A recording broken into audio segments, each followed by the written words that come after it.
Hello, my name is Altai. I'm the owner of the Gnarly Inn hotel business at the base of Sunlight Mountain and founder of GlenX. I'm a social entrepreneur, and what that means to me is, social entrepreneurship in general. It's starting your own business like a regular entrepreneur, but having a social impact component. For me, it's social entrepreneurship. I have a personal take on the social impact component because I believe personally that in order for us to truly succeed in 21st century and moving forward, we need to be thinking about four things. Quadruple bottom line focus is my personal take on it. Uh, the quadruple bottom line focus is goes beyond just profit, the first P. It also thinks about what is your impact on people, what is the impact on the planet, and how does it align with your purpose. The first P is profit, just like any other business. But having those other social components to think about is important, especially moving forward, in my personal opinion. I think the future of business over the next century is going to heavily geared towards supporting businesses that have that social impact component down. One of the key reasons why, for example, Tesla became so successful is because of they revolutionized auto vehicle industry, introducing fast, efficient electric vehicles to the masses. And SpaceX, that's another one that's very, positively minded for human progress and social good, for humanity's progress. And so there is a social impact component to that, which is I like. Not sure I agree with what Elon's doing in the office right now, but I do respect him as a business leader. That social impact component. The other thing I would add is I personally also think that in order to truly be impactful in the future, it's the impact you have. Future generations, let's say 9 generations from now, well beyond your lifetime. What did they say about you? What was your life like? What is the impact that you actually had on future of humanity? There is where you distinguish yourselves to be truly impactful and a positive impact globally on future generations of humanity. And I think we need to think about life like that in those terms, as far as what is the impact we can have on future generations beyond our lifetime. Because I think a lot of our current generations were kind of stuck in the quagmire of current media and consumption and very bad times in general for personal well-being, because majority of people seem to be unhappy, myself included. Oftentimes, beating myself over the head. That's why I drink and smoke and all that shit.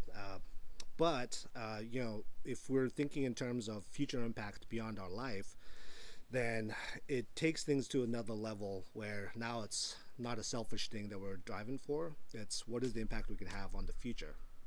And if we think beyond our own lifetime, then that's the most unselfish thing we can do.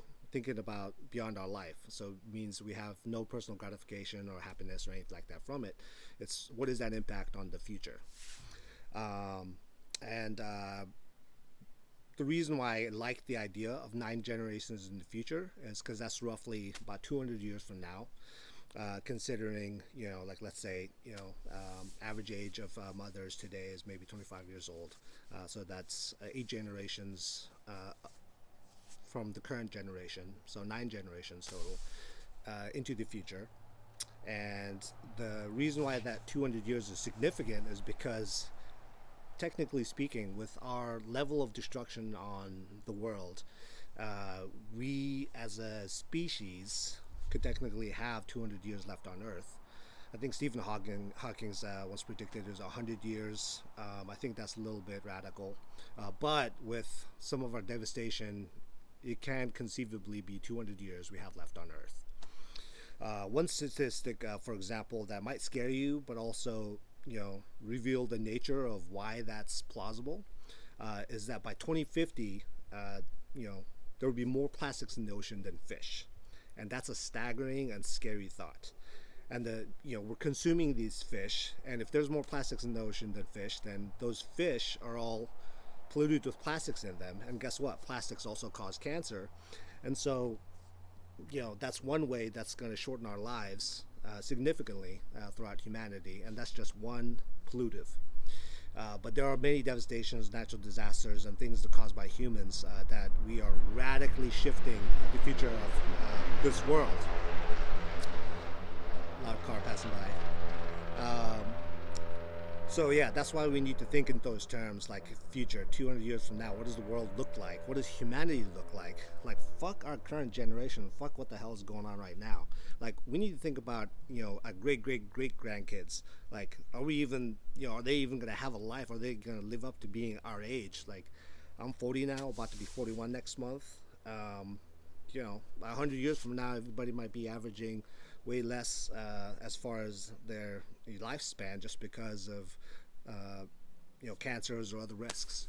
So that's important to think about. Future impact. What is the impact of our future of humanity, and how can we do something about it to help that cause?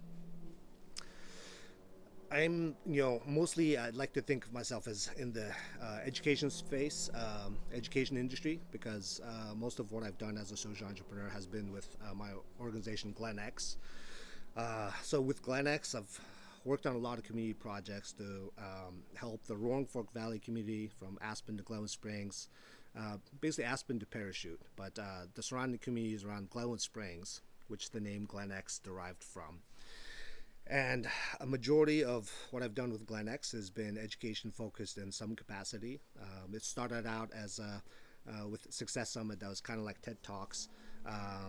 Our Success Summit was focused on bringing in speakers to talk on success, happiness, leadership, fulfillment, the virtues we all strive for, and bringing in these leaders to inspire the community on those topics. Which was amazing moment in my life that I feel pretty grateful for, and the amazing people I've met because of it. We also started doing the high school career expos that serve the high schools in the Aspen to Parachute region to teach high school students about potential career paths, introducing them to professionals in various industries. Each event would have anywhere to 100 to 200 business booths and roughly 2,000 students. And they mingle with the professionals and learn about the different industries and see what is conceivably out there for them for those industries, and what those jobs entail, what they can look like. I'd like to say that all of my ventures, were great, successful, but there have been some things that were also we failed at. We went after this super school grant to rethink high school education. I really wanted to get that. That was for a $10 million grant that we did make it to the national finals, but unfortunately we didn't get there. How I see, I guess, the future of education moving forward is, the education space is weird because a lot of it is very static, hasn't changed in a long time. And I feel like the future of education is going to evolve very fast, very quickly. Those left behind, I'm talking about institutions and organizations and entities that are in the education space, if they're not evolving with it and providing the future of education in a more meaningful way, then it's drastically impedes human progress. So we have to evolve and we have to change. And I see it becoming very more quick and adaptive to society moving forward.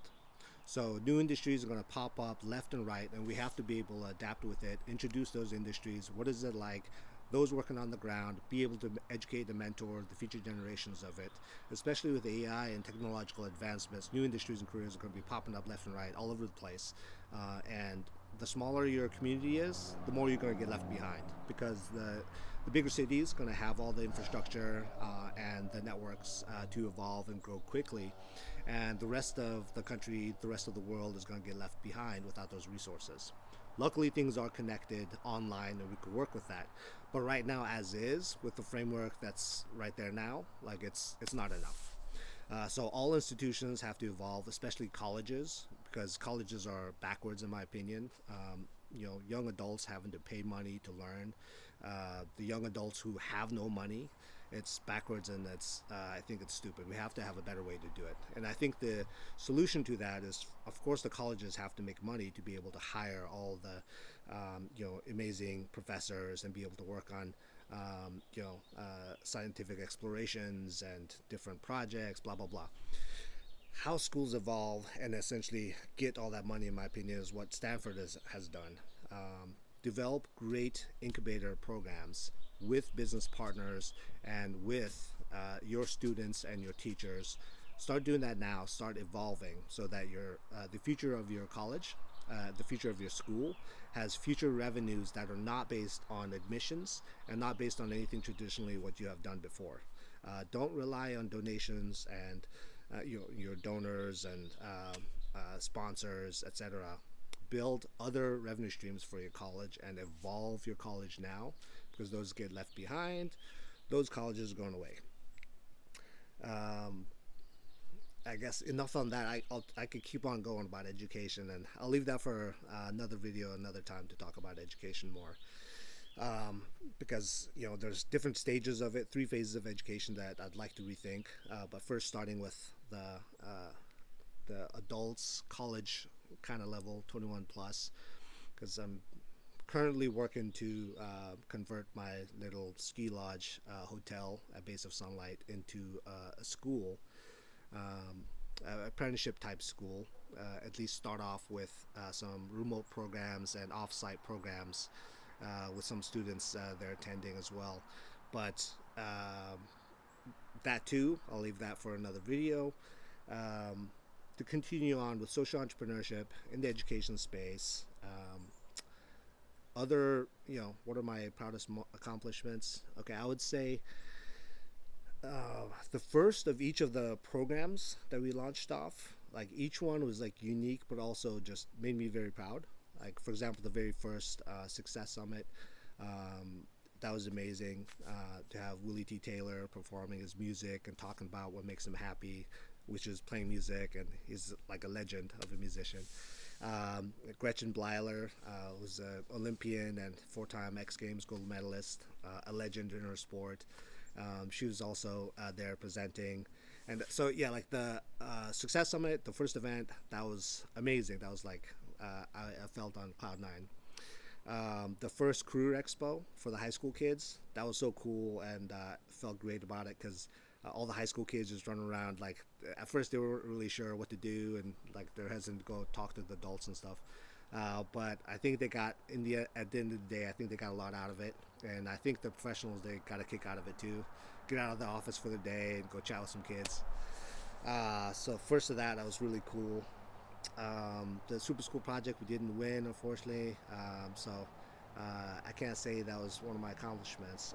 But what led to after that, with opening the GlenX space, co-work space, and business incubator, that was really cool. The highlight of that specifically, I would say, was this event we put on, the Entrepreneur and Investor Confluence, which was a presentation pitch event from our business accelerator.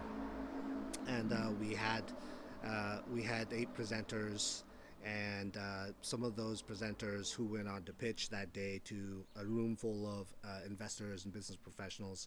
Some of them got the funding they needed to grow the business and continue, and so, like, super proud of that. That was awesome and a fun event. More recently, I would say the day we had actually Willie T come to play downstairs in the lounge downstairs of my hotel, because Willie T started all with the very first GlenX event, and having him there at the end was just like surreal. And we had an intimate setting where he was playing music down there, super fun. I was like, I loved seeing him there, and I was very proud of that too. And as far as the hotel goes, that was, I think, my funnest moment. What I would advise anyone that wants to become an entrepreneur or think of social entrepreneurship, uh, you know, build some strong resilience because you're going to go through a lot of challenges, unexpected challenges, and a lot of them are going to be firsts, and you're going to get hit hard, and you have to be resilient enough to get back up when you're knocked down. And when you're starting a business, man, it's sometimes it can get really rough. You're going to be on your ass a lot, like when you're learning how to snowboard. So just be resilient to get back up, get on your feet, regardless of how shitty it gets, regardless of nobody believing you, regardless of seemingly impossible odds to get your goals accomplished. Don't give up. I'll leave it at that, and look forward to chatting some more soon about education and other things. And yeah, subscribe to our channel, and you'll hear from other professionals and from various different industries. And we'll start doing programs virtually on our platform as well through the GlenX School. If you want to learn new industries and new careers, we're going to offer that for free. And for those lucky few, you're going to get paid to learn some industries as well from our sponsor companies. So stay tuned, and thanks for listening. All right, bye.